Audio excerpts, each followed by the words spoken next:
mo yung pawpaw na extinct sa 16th, 17th centuries. Pero nakita mo naman na exist pala sa caught on camera.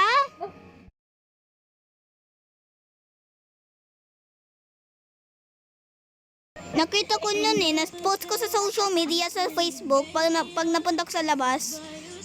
Saka nakita ko ng papos at puno. Saka gulat ako sa picture ko sa social media. Kaya, hala, ano to? Nakita ko kaya, saka nakausap tuloy.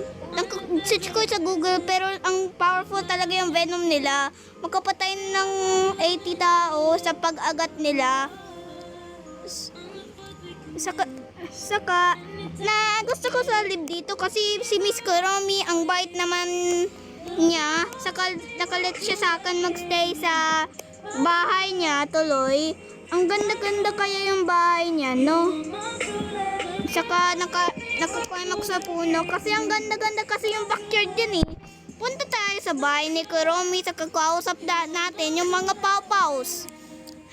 Yung pawpaws, alaga ko lang sila eh. Kasi parang pusa. Kasi, pero ang liit-liit. Saka, mamaya makakain ng bigger creatures. Search ko sa YouTube. Pero ang powerful yung venom nila, like scorpion venom. Makakas ng tao ng heart failure, liver failure. Kasi yung mga venom nila, ang stronger, pero ang liit nila. Mayroon ibang pawpaw, ang pangalan nila ay si Scotten at Ala si Dragon. Saka naman, ang dami-dami nila. Hindi ko alam yung mga pangalan nila eh. Kasi may different color sila. Pag nakita mo ng pawpaw sa camera, pag nakita ka ng pawpaws, huwag ka na magtakot pag nakita mo. Pero, stay calm ka lang. Hayaan mo lang siya, mag-climb siya sa tree. Saka, kung nakita mo lang sa caught on camera, post mo sa social media para alam yung mga tao for more.